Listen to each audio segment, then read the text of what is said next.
예, 마태복음 이제 26장에 우리가 이제 들어왔는데요. 예.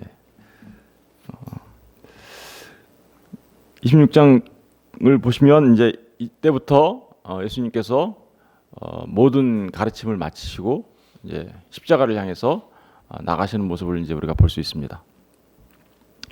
26장 1절에 보니까 예수께서 이 말씀을 다 마치시고 제자들에게 이르시되, 예수께서 이 말씀을 다 마치시고, 그러니까 우리가 지금 이 말씀을 다 마치신 그 시점이 언제냐면 아직 화요일이에요. 그리고 이제 막 이스라엘은 하루가 어떻게 바뀐다 그랬어요? 저녁이 되고 아침이 되니, 이렇게 이게 우리는 아침이 오면 하루가 시작된다 그러는데 저녁은 이스라엘은 하루가 저녁에 시작되죠, 그죠? 그러니까 아직 화요일이라는 얘기는 이제 화요일 날 저녁에 수요일 날로 막 넘어가는 그 타임 있죠. 그러니까 저녁이니까 화요일 날 저녁에서 이제 밤으로 가면 수요일이잖아요. 그 타이밍이에요. 그러니까 아직 화요일인데 그때 예수님께서 말씀을 다 마치시고, 말씀을 다 마치셨다는 얘기는 이제 말씀 사역이 이제 사실은 이 마태복음을 기준으로 해서 보면 실제적으로 예수님의 말씀 사역, 예수님께서 하시는 사역이 여러 가지가 있죠, 그죠? 말씀으로 가르치시는 사역도 있었고, 그리고 치유하시는 사역이 있었고, 또 전도하시는 사역이 있었고, 그리고 이제 26장부터 28장까지 십자가의 죽으심과 부활을 통하여서 실제로 자신을 유월절 어린 양으로 드리는, 그리고 부활하시고 승천하시는 그런 모든 사역들이 이제 있는데, 가르치는 사역을 이제 끝내셨다라는 뜻이에요. 여기서 말씀을 다 마치셨다. 특별히 마태복음에서 보면은 우리가 크게 5개 이렇게 그 강화가 있죠. 산상순이 있는가 하면, 그리고 예수님을 께서 제자들을 파송하실 때, 파송할 때 너희가 나가면 어떻게 전도해야 된다. 그리고 또 비유의 말씀을 하셨죠. 천국 비유. 마태복음 산상수는 7장까지고, 그리고 마태복음 10장에 보면 이제 제자 파송에 관한 이야기고, 13장에는 이제 또 뭐가 나와요? 그 천국 복음에 대한 그 비유의 말씀들이 나오고, 그리고 18장에 가면 이제 교회 안에서의 어떻게 이 질서가 어떻게 돼야 되는지, 그래서 어린아이를 어떻게 대하고 실족시키면 안 된다. 그리고 두세 사람이 모인 곳에 내가 너희와 함께 한다는 이런 말씀을 하면서 교회의 치리와 다른 사람들에 대한 경계와 경책, 이런 거에 대해서 가르쳐 주셨고, 그리고 마지막 5번째 강화가 우리가 한 22번에 거쳐서 설교했더라고요. 제가 보니까 22번 했는데, 그 감람산 강화죠, 그죠? 화요일 날 저녁 이제 지금 끝날 때까지 가르치셨던, 그러니까 여기서 말씀하셨던 이 말씀을 다 마치시고는 바로 그런 모든 것들을 포함해서 말씀하시는 거예요. 그러니까 마태복음에 나오는 5개의 강화를 마치시고라는 의미가 있습니다. 근데 2절에 보니까 너희가 아는 바와 같이 이틀이 지나면 유월절이라 인자가 십자가에 못 박히기 위하여 팔리리라. 그러니까 1절과 2절은 지금 누구한테 일어나는 사건이에요? 누가 지금 얘기하고 있는 거예요? 제자들과 예수님한테 일어나는 사건이죠. 근데 3절, 4절, 5절은요, 그와 반대되는 제사장과 백성들의 장로, 그러니까 이스라엘 사람들의 모습이 이렇게 대조적으로 이렇게 나오는 거예요. 무슨 얘기인지 아시겠죠? 앞으로 그런 모습이 계속해서 대조적으로 나와요. 예를 들어서 이렇게 나오는 거죠. 옥합을 깨뜨려서 향유를 부은 여인이 나오는가 하면 주님을 팔아먹은 가룟 유다가 나오는 그런 구조로 돼 있죠. 그 다음 것도 6절부터 13절에는 이제 그 향유 옥합을 부은 그 여인의 모습이 나오죠. 그런데 14절부터는 누가 나와요? 예수님을 적대하는 예수님의 반대 세력으로서 누가 등장해요? 가룟 유다가 등장하죠. 이런 식으로 지금 예수님의 모습과 반대 세력의 모습을 이렇게 대조시키면서 계속 이제 설명해 나가는 거예요. 이게 무슨 얘기인지 아시겠죠? 26절에 1절과 2절은 그러니까 예수님께서 지금 제자들에게 앞으로 어떤 일이 있을 건가라는 거에 대해서 미리, 그죠? 비록 아직 이틀 후면은 이제 성취될 일이긴 하지만 미리 예언하시면서 그 자신의 십자가의 죽음을, 아주 긴박한 그 죽음이 다가왔음을 이야기하고 있는데, 반대편 지금 예수님을 죽이려고 하는 세력들도 어떻게 하고 있어요? 드라마로 보면 우리가 이게 이쪽에서는 이런 장면이 있고 이쪽에서는 이렇게 그걸 딱 이렇게 두 개를 대조시키면서 보여주면서 주님의 십자가로 가는 그게 얼마나 긴박한 사건 속에서 이루어지고 있는지 그걸 지금 보여주고 있는 거예요. 예. 그런데 26장 2절 보니까 너희가 아는 바와 같이 이틀이 지나면 유월절이라 인자가 십자가에 못 박히기 위해 팔리리라. 그러니까 주님이 이틀이 지나면 내가 유월절 어린 양으로 죽게 되는 거야. 이런 얘기하는 거죠. 그죠? 유월절 어린 양으로. 이틀이 지나면 유월절이라. 유월절이 뭐예요? 예, 유월절 출애굽기 12장 3절부터 20절에 가서 보면 유월절이 뭔지 정확하게 나오죠. 우리 한번 읽어보고 올게요. 출애굽기 12장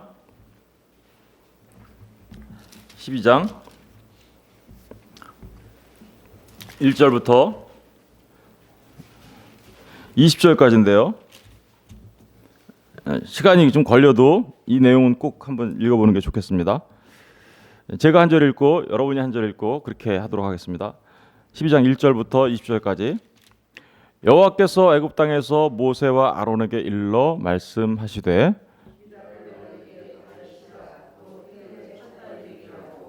너희는 이스라엘 온 회중에게 말하여 이르라. 이달 열흘에 너희 각자가 어린 양을 취할지니 각 가족대로 그 식구들을 위하여 어린 양을 취하되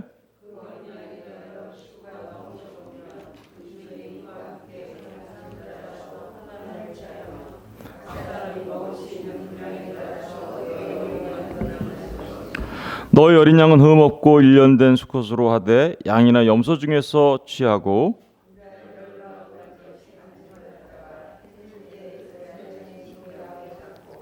그 피를 양을 먹을 집 좌우 문설주와 임방에 바르고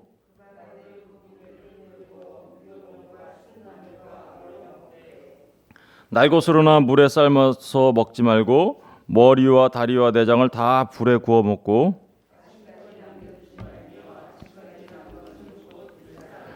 너희는 그것을 이렇게 먹을지니 허리에 띠를 띠고 발에 신을 신고 손에 지팡이를 잡고 급히 먹으라. 이것이 여호와의 유월절이니라.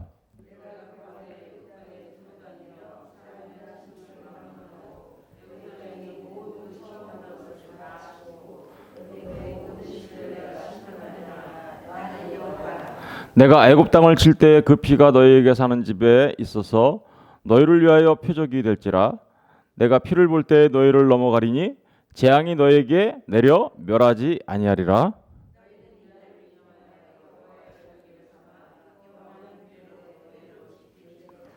너희는 이래 동안 무교병을 먹을지니 그 첫날의 누룩을 너희 집에서 제하라.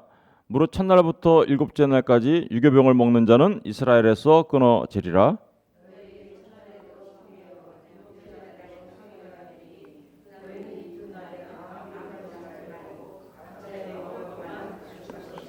너희는 무교절을 지키라. 이날에 내가 너희 군대를 애굽 땅에서 인도하여 내었음이라.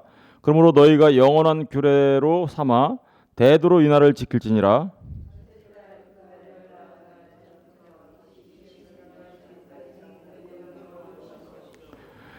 이래 동안은 누룩이 너희 집에서 발견되지 아니하도록 하라. 무릇 유교물을 먹는 자는 타국이든지 본국에서 난 자든지를 막론하고 이스라엘 회중에서 끊어지리니 너희는 아무 유교물이든지 먹지 말고 너희 모든 유하는 곳에서 무교병을 먹을지니라. 아멘. 예. 지금 읽은 본문은 이제 유월절과 무교절에 관한 기사를 우리가 지금 읽었는데요. 여러분 그러니까 유월절이라는 게 나타내는 의미가 뭔가요? 이스라엘이 애굽에 종이 돼서 살죠.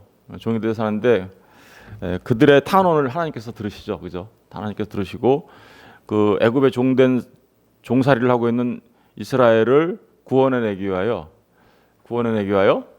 여러 가지 재앙을 일으켰음에도 불구하고 바로의 완악함으로 인하여 바로가 이스라엘 백성을 보내주지 않자 마지막 10번째 재앙, 그죠? 10번째 재앙을 내리시는데 그게 장자의 죽음이었죠. 근데 모든 장자들이 다 죽게 되는 그 재앙 속에서 이스라엘의 장자들은 구원을 받게 되죠. 구원을 받게 되는데 그 구원을 받게 되는 이유는 하나님께서 그 죽음의 사자가 이스라엘 장자들을 넘어갈 수 있도록 그죠? 넘어갈 수 있도록 하신 거였죠. 그게 이렇게 이스라엘의 장자의 죽음의 사자가 이스라엘의 장자에게 넘어갈 수 있도록 한 것은 무엇이었습니까? 그것은 이 유월절 어린 양의 피를 문설주에 바른 그 집 안에 있으면, 그죠? 죽음의 사자가 넘어가게 됐죠. 넘어갔다라는 의미에서 패스 오버, 그죠? 패스 오버. 그러니까 유월 1, 2, 3, 4, 5, 6, 7, 8 뭐 할 때 유월 그 말하는 거 아니에요. 유월은 이거 넘어갔다라는 의미예요. 제가 왜 이런 말을 하냐면 저 옛날에 그 6월 달인 줄 알았어요. 맨 처음에 그래가지고 6월, 7월 뭐 이런 건가 이렇게 생각했었는데 그게 아니고 넘어갔다. 그러니까 죽음에 그러니까 결국은 이건 다시 말하면 6월절 어린 양 그러면 결론적으로 얘기하면 무슨 얘기하는 거예요? 출애굽을 말하는 거죠. 다시 말하면 엑소도스를 말하는 거예요. 그런데 지금 그것을 자세히 설명할 수는 없어요. 근데 지금 예수님께서 이제 이틀이 지나면 6월절인데라고 얘기하시잖아요. 그러면서 내가 8일이라 얘기하는 것은 주님이 누구라는 거예요? 그러니까 내가 6월절 어린 양이야. 내가 이제 그 애굽으로부터 이스라엘 백성들이 출애굽했던 그 출애굽의 사건이 나로 인하여 일어날 거야. 그죠? 애굽에서 일어났던 출애굽의 사건이 나를 통하여 일어날 거다. 내가 바로 어린 양이거든. 그 얘기 하시는 거죠. 그죠? 우리 고린도전서 5장 7절 가서 볼게요. 고린도전서 5장 7절.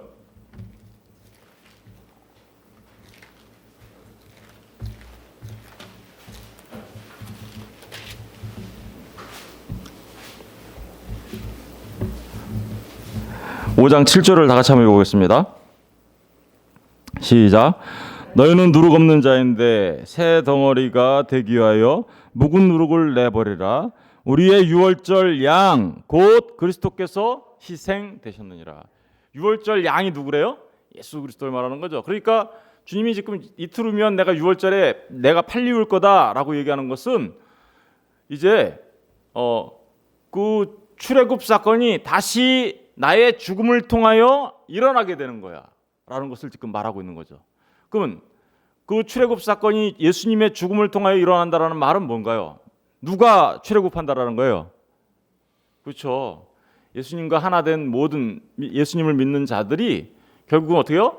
이 애국과 같은 세상, 이 저주받아 마땅한 이 세상, 죄로 물들어 있는 이 세상 가운데서 그 죽음 가운데서 죄의 노예가 된 상태에 사로잡혀 있는 우리를 어떻게요? 이제 거기서 그 애굽으로부터, 여기가 애굽이란 말입니다. 그 애굽으로부터 우리를 어떻게요? 건져낼 거야. 이 세상은 죽음의 사자가 와서 모든 장자들을 죽게 만들 거지만 이제 거기에서 하나님의 택함을 받은 자들은 하나님의 장자들, 그들은 유월절 어린 양 되신 예수 그리스도로 말미암아 이 애굽 사망으로부터 건져내는 일이 있게 될 거야 라는 것을 지금 말하고 있는 거죠. 아까 우리 읽은 기사의 내용이 뭐 레위기에도 나오고요, 민수기에도 나오고 그래요. 레위기 23장에도 나오고 민수기 28장에도 나오고 그러는데 이 유월절이 조금 이렇게 바뀌어 왔어요. 어떻게 바뀌어 왔냐면요, 이때는 첫 번째 유월절, 첫 유월절에는 어떤 일이 벌어졌습니까? 그때는 어린 양을 잡죠. 어린 양을 잡는데 어떻게 잡냐면 아비벌이라고도 하기도 하고요. 나중에는 이제 니산월이라고 했는데 이스라엘 종교 달력으로 1월 달을 말하는 거예요. 1월 11일 날 보면 점도 없고 흠도 없는 순양 하나를 이렇게 받다가 골라요. 그래가지고 10일 날 양 한 마리를 선택합니다. 그리고 4일 동안 이렇게 살펴봐요. 그리고 14일 날 그 양을 잡아요. 14일 날. 그리고 그 양을 잡아서 문설주와 임방에 바르죠. 그리고 문설주와 임방에 바르고, 그리고 허리에 띠를 띠고 지팡이를 들고 신발을 신고 급히 먹습니다. 그죠? 그 양을. 그리고 남은 거는 어떻게요? 전부 다 불태워서 없애버립니다. 이렇게 한 게 유월절 어린 양 지키는 거였거든요.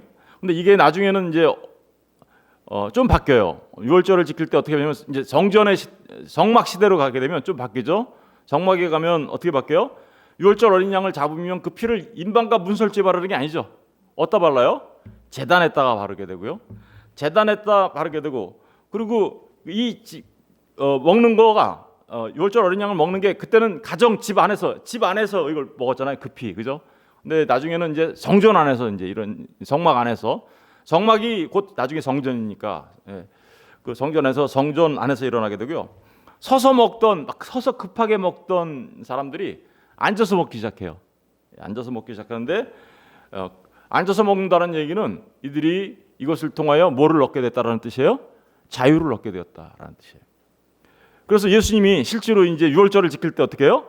앉아서 12명의 제자들과 앉아, 우리 최후의 만찬 그림 보시잖아요, 그죠? 이렇게 앉아서 드시잖아요.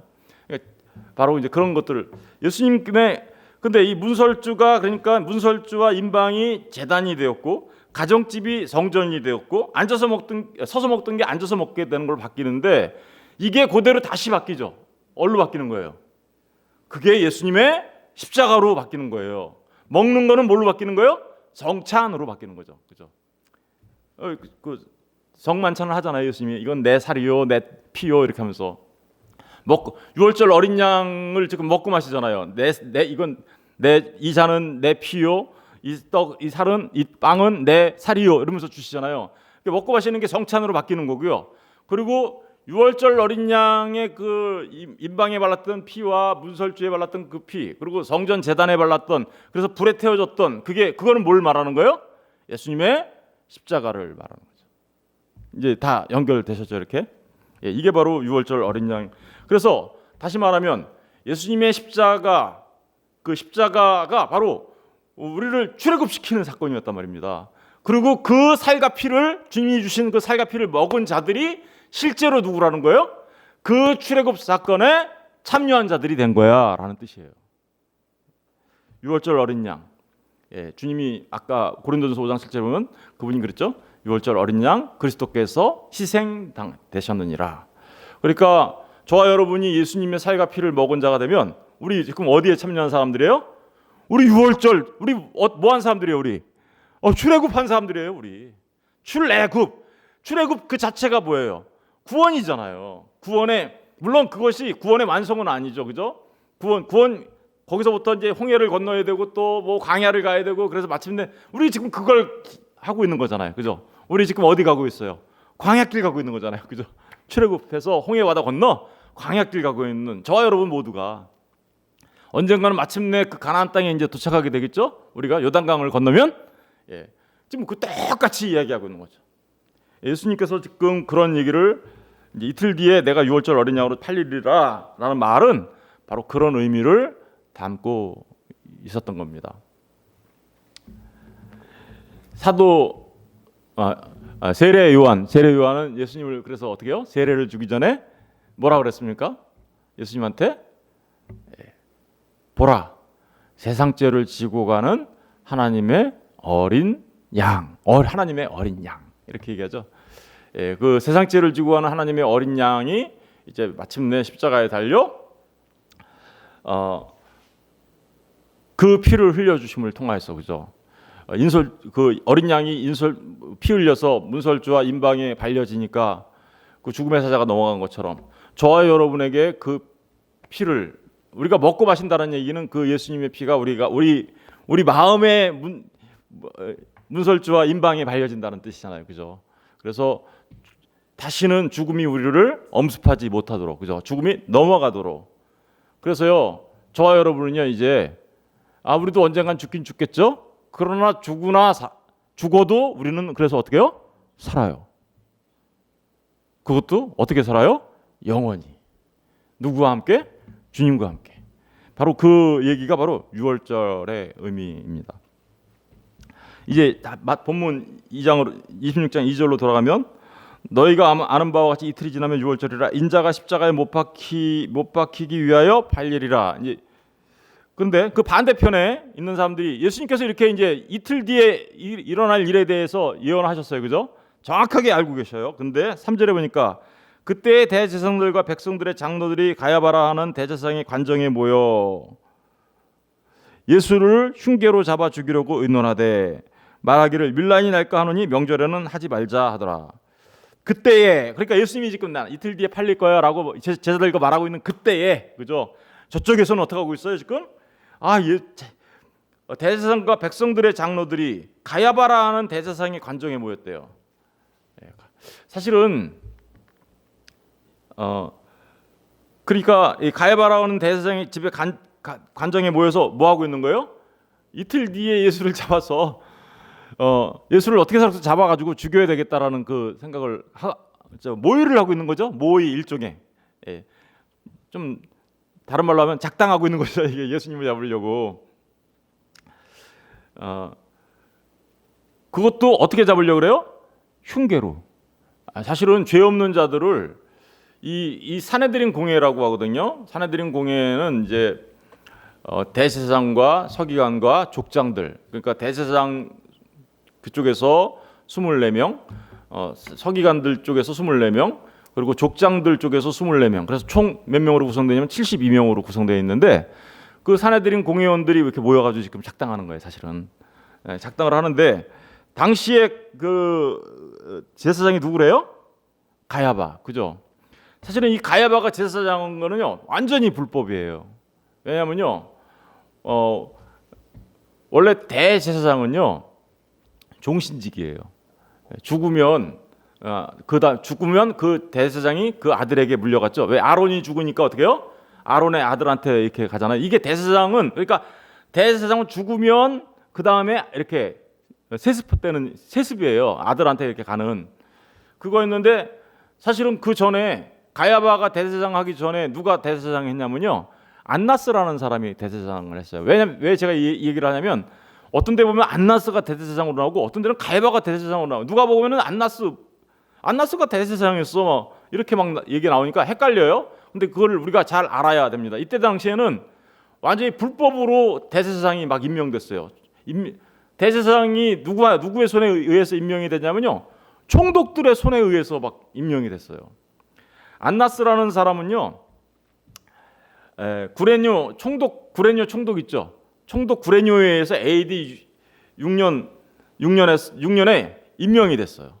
그리고 AD 15년까지 안나스가 했습니다. 이 안나스는 누구냐면 지금 이 예수님이 말하는 이 가야바, 지금 여기 나오는 가야바의 장인이에요. 장인.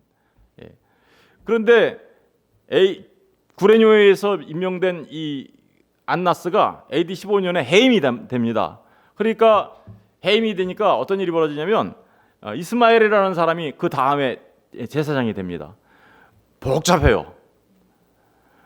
이스마엘이 됐다가 해임되고, 또 안나스의 아들이 엘르아살이 또 대제사장이 됐다가 걔가 또 해임되고, 그래서 안나스의 또 다른 아들인 시몬이 또 대제사장이 됐다가 해임되고, 막 이런 일이 막 벌어지다가 총독, 그러니까 빌라도 앞에 총독이에요. 빌라도, 우리 잘 알죠? 빌라도의 앞에 총독이 누구냐? 이름이 뭐냐면 발레리우스 그라티우스라는 사람인데요. 발레리우스 그라티우스라는 사람이 다시 새로운 제사장을 임명을 해요. AD 18년에 다시 새로운 제사장을 임명하는데, 그 사람이 누구냐? AD 18년부터 AD 36년까지 제사장이에요. 그러니까 예수님 당시에 십자가에 죽으실 때의 제사장, 그 사람이 누구냐? 오늘 이 가야바인 것이죠. 이 AD 36년까지 이 가야바도 나중에 해임당합니다. 총독 비텔리우스라는 사람에 의해서 해임당해요. 그리고 AD 36년부터 AD 67년, 다시 말하면 예루살렘 성전이 파괴되기 전까지요, 얼마나 복잡하고 불법이 성행했냐면요, 총 28명의 제사장이 AD 37년부터 AD 67년까지 28명, 1년에 한 명, 거의 1년에 한 명도 아니에요. 20년 동안 28명이니까 1년에 한 명도 더 넘죠. 그죠? 계속 깔려요. 불법이 성행하는 거죠. 그때 어쨌든 지금 우리가 꼭 알아야 되는 건, 그래서 안나스가 어디에는 안나스가 대제사장이라고 얘기가 나오고요, 또 어떤 때는 가야바가 대제사장이다라고 이렇게 얘기 나오는 이유가 바로 이런 데 있었던 거죠. 그러니까 안나스와 가야바는 어떤 관계라고요? 장인과 사이의 관계. 그러니까 집안에서 다 해먹은 거죠, 대제사장. 그들이 모여서 예수님을 죽이려고 합니다. 흉계를 꾸밉니다. 그런데 5절이 중요합니다. 말하기를 밀란이 날까 하노니 명절에는 어떻게 해요? 하지 말자. 명절에 이 명절이 지금 무슨 명절이에요? 유월절 명절이잖아요. 유월절 날 되면요, 이 사람들이 지금 명절에 하지 말자고 하는 이유가 뭘까요? 밀란이 날까 봐요. 밀란이 왜 날까요? 잘못하면 이 명절에는 전 이스라엘, 아니 유대인들은 전부 다 유월절을 지키러 올라와야 되죠. 얼마나 많은 사람들이 왔냐면요, 그 조사를 한번 한 적이 있어요. 게스티우스 총독이라는 사람이 한번 그때 6월절에 양 몇 마리가 잡히는지 한번 조사해봐라. 양이 몇 마리가 잡히는지 한번 조사해봐. 그래서 조사를 한 적이 있어요. 근데 그때 조사한 그 조사에 따르면 양 6월절 그 명절에 잡히던 양의 숫자가 25만 6,500마리였어요. 25만 6,500마리. 근데 양 한 마리를 가지고요, 한 사람이 드리는 게 아니죠.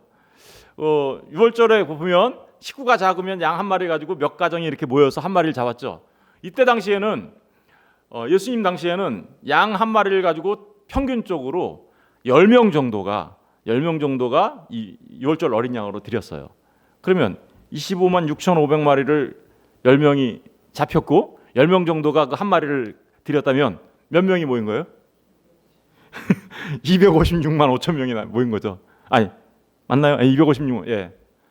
그러니까 적어도 200만 명 가까운 사람이 6월절을 지키려고 예루살렘에 올라오는 거예요. 거기에는요, 예수님께서 가장 많이 활동하셨던 갈릴리 지역 그 나사렛 그쪽 지역, 갈릴리 호수 그 바닷가에 있는 그 지역에 있는 사람들도 다 올라온단 말입니다. 근데 그 사람들은 다 어떤 사람들이에요? 예수님을 잘 알고 있죠. 그분이 어떤 일을 했는지 잘 알고 있는. 그런데 예수님을 그때 이렇게 흉계로 모의해서 십자가에 달면 잘못하면 어떻게 돼요? 예수님을 따르는 자들에 의해서 밀란이 일어날까 봐 두려워했어요. 그래서 이제 6월절은 명절날에는 피하고 명절 지나고 사람들이 좀 빠지면 아주 거의 썰물 빠져듯이 쫙 빠져나가거든요. 명절이 끝나면. 그러면 우리가 그때쯤 잡아서 하자. 그런데 예수님은 언제 죽으셨어요? 이 대제사장과 관정에 모인 이 백성들의 장로들은 6월절 명절이 끝난 다음에 예수를 잡아서 죽이자라고 했는데 예수님은 언제 죽으셨어요? 6월절에 죽으셨어요. 왜 갑자기 그런 일이 생겼을까요? 왜?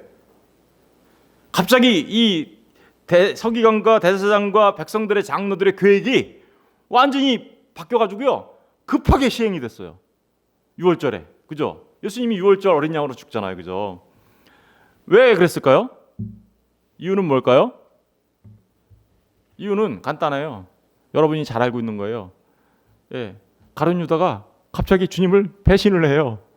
배신을 해가지고 예수님을 팔아먹어요. 언제? 6월절 전에 팔아먹어요. 그러니까 어떻게 할까요? 바로 예수님을 잡아가지고 대제사장 법정에 세우죠. 그리고 거기서 바로 누구한테 보내요? 그날 밤에 빌라도한테 보내죠. 그러니까 이게 자신들의 계획과는 전혀 다르게 가룟 유다의 그 배신에 의하여 바로 6월절을 피하려고 했는데 6월절에 그 일을 하게 될 거예요. 여러분, 이게 우연일까요? 사람들의 생각과는 전혀 다르게 대제사장과 서기관과 바리새인과 이런 백성들의 장로들의 생각과는 전혀 다르게 6월절에 예수님은 정확하게 6월절 어린 양으로 죽습니다. 그죠? 왜 갑자기 이런 일이 생겼을까요? 가룟 유다 때문에 그런 거예요? 그럼 그게 우연이냐고요? 예수님은 6월절 어린 양으로 희생당해야 되죠. 그래야 엑소더스가 일어나죠. 구약에 일어났던 그 일이 다시 재현돼야 되죠. 실제로. 그리고 이 6월절은 마지막 6월절이에요. 그죠? 더 이상 6월절이 필요한가요? 아니겠죠. 6월절 어린 양으로 희생당하시는 예수님의 그 6월절 어린 양의 그 사건으로 더 이상 6월절은 이제 우리에게 희생당해야 될 양이 필요 없는 거죠. 완전한 신분이 6월절 어린 양으로 죽으시는 건데, 이 사건이 전혀 사람의 생각보다는 먼저 일어나게 된 거죠. 그러니까 나중에 하려고 했던 사람의 생각이 가룟 유다의 그 배신으로 인하여 먼저 일어나게 됐어요. 이것은 결코 우연이 아니죠. 이미 출애굽 때 얘기했던 그 사건이 정확하게 성취되어지고, 그리고 그것을 통하여 진짜 엑소두스, 그거는 모형의 엑소두스죠. 이스라엘이 애굽에서 나간 것은. 그런데 진짜 엑소두스, 저와 여러분이 죄와 사망의 노예로 사로잡혀 있던 저희들을 진짜 엑소두스 하기 위하여 하나님이 정확한 계획 속에서 이 일이 이루어질 수 있도록 하신 것이죠. 하나님의 정확한 계획. 우리 사도행전 가서 읽어보고 마칠게요. 사도행전 4장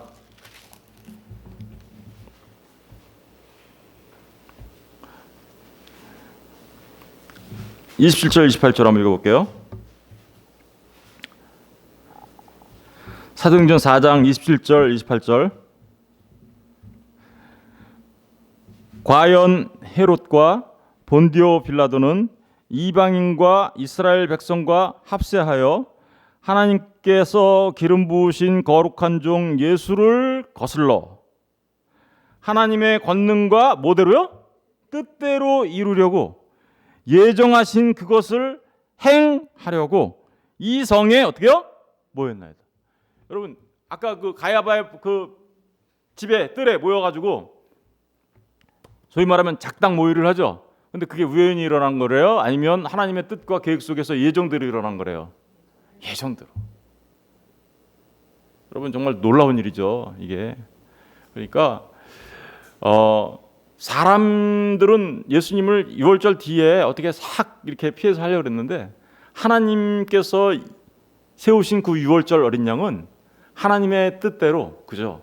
6월절에 진짜 6월절에 세상죄를 지고 하는 하나님의 어린, 저와 여러분의 죄를 없이 하시려고 정확하게 그날에 6월절 어린 양으로 희생당하신 것이죠. 이건 하나님의 예정과 뜻대로 그대로 성취된 거예요. 이제 마지막으로 한 절만 더 보고 끝낼게요. 요한일서 4장 10절.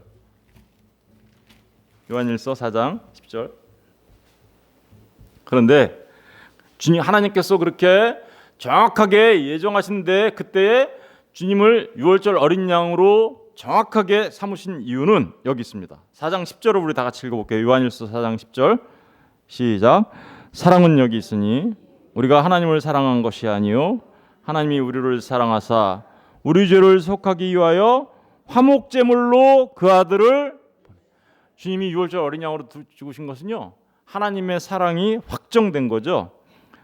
그리고 우리 죄를 속하기 위하여 화목제물로 그 아들이 드려진 사건이었던 거예요. 그것도 정확하게 하나님의 예정하시고 정하신 그 뜻대로. 여러분, 저와 여러분이 그래서 실제로 우리가 진짜 엑소두스한 사람들은 누구예요? 예수님의 살과 피를 먹고 마신 저와 여러분이 정말로 출애굽한 분들인 겁니다.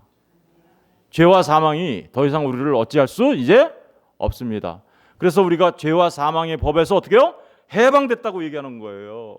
그래서 생명의 성령의 법이 죄와 사망의 법에서 너희를 해방하였다라고 말하는 이유가 바로 여기에 있는 것입니다.